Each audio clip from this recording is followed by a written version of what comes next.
na sa tanda kong ito ay dadanas pa ang Pilipinas ng mas masakit, mas marahas, mas abusado, mas tarantadong gobyerno.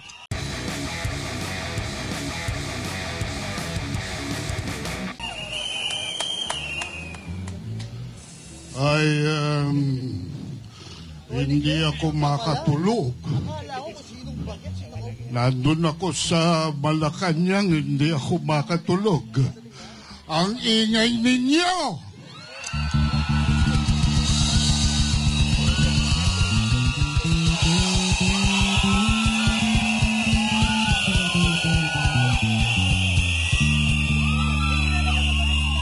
Walang barel.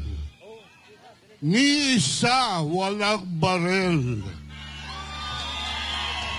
Walang tear gas.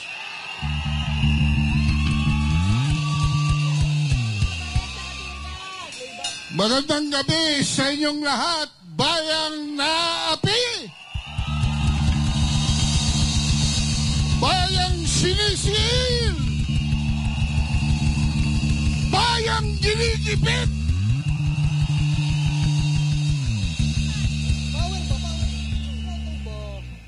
Ang pangalan ko po ay Adolfo Quezon Paglinawan.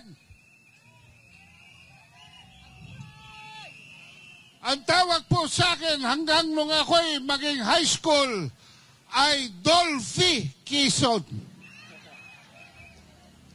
Kaya ako'y nananawagan, Bongbong, magsumikap ka!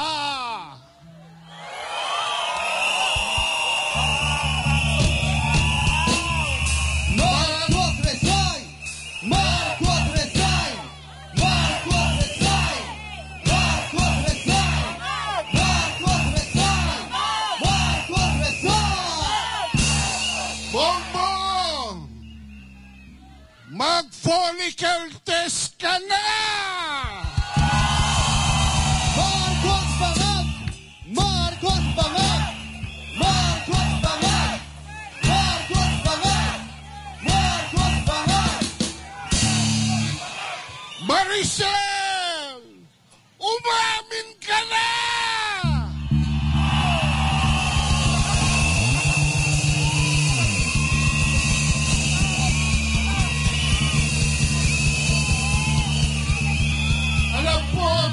Mga kabansa, ako ay 76 anyos na. Subalit bigla akong binigyan ng lakas dahil dito sa lupain ito hanggang Mindiola ipinanganak ang aking pagka-aktivista noong 1969.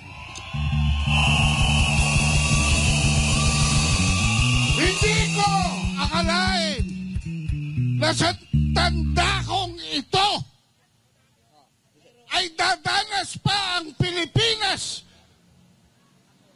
ng mas masakit, mas marahas, mas abusado, mas tarantadong gobyerno.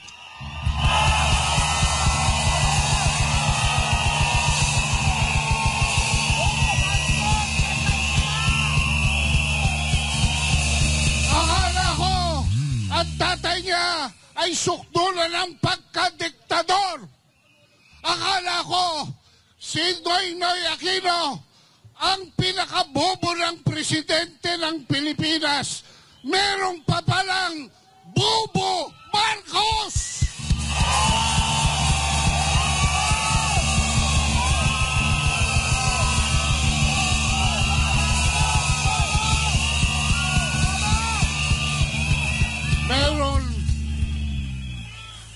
Meron po tayo tatlong digmaan ngayon. Kami po ay mga mamamayan ayaw sa digmaan. Tatlo po ang digmaang kinasasangkutan natin ngayon. Ang unang digmaan ay ang digmaan na nasa loob ng ating pamilya. Ang digmaan ng pangkabuhayan. Ang digmaan kung saan ang mga magulang ay hirap ng palakihin ang kanilang mga anak. Dahil magtatatlong taon na po, wala pang nangyayari kay Marcos ukol sa ating ekonomiya.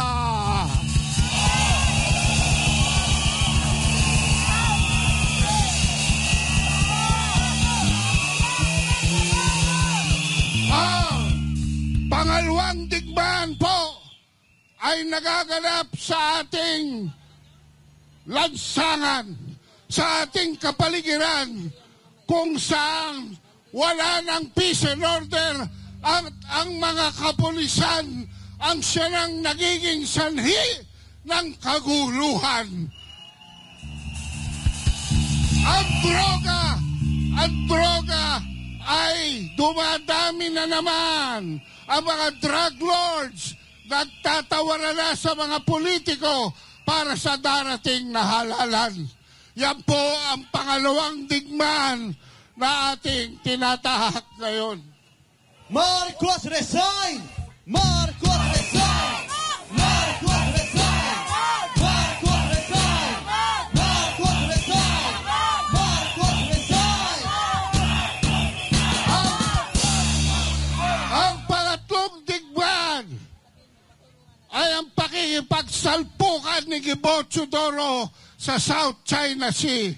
Dahil ang Pilipinas po ay nakikipag-angkin ng mga teritoryong hindi naman atin. Pinaniniwalaan tayo na atin ang mga yan. Pero hindi naman. Ang sabi nila, atin ito, hindi naman. Kung yan ay atin, bakit wala tayo dyan? Ha? Oh, yan ho ang digmaan. Kung saan sila ay nagpasok na ng isang Typhoon missile system na ngayon ay nasa Northern Luzon. Yan pong Typhoon missile system na yan ay maaaring magdala ng nuclear bomb 2,500 kilometers palabas ng Northern Luzon. Papunta sa Malaysia, Singapore, Indonesia, sa Katimugan. Papunta sa Kanluran, sa Laos, Thailand, Vietnam, Myanmar, at Cambodia. At patungo sa norte, sa China at North Korea. Kaya po tayo ngayon, dahil ang North Korea ay nakapagpirmahan na sa Ruso, tayo ngayon ay nasa crosshairs na.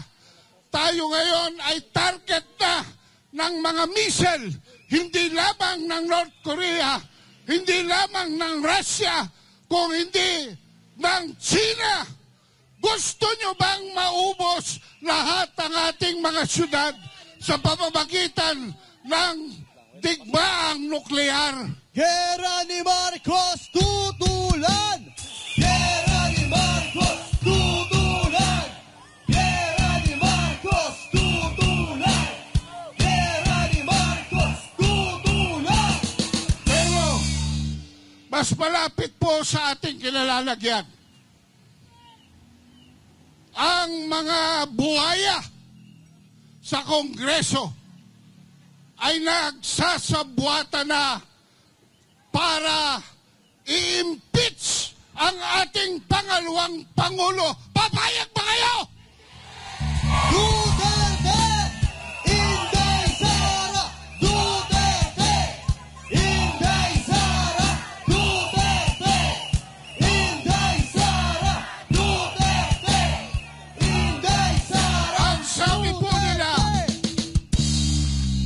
Ang sabi po nila, ang pinag-uusapan sa hearing ay 2025 budget.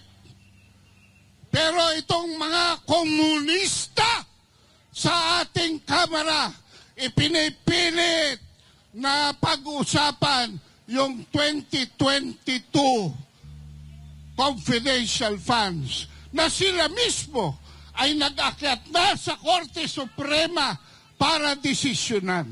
Alam po ninyo mga kabansa, dapat intindihin ninyo na pagka ang COA, ang Commission on Audit, ay nagsabi na disallowed ang isang item, hindi ito nangangahulugan na yon ay illegal. Nangangahulugan lamang yon na kulang pa ang papeles para i-liquidate ang gastusing yon.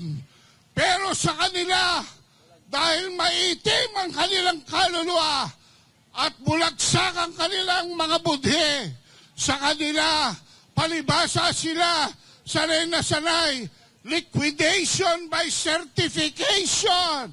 Walang resibo ni isa, pero okay sila.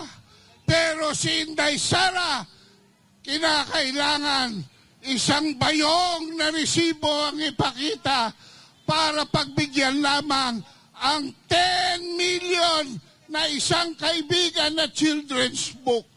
Tama ba yan? Di mo pera yan! Di mo pera yan! Di mo pera yan!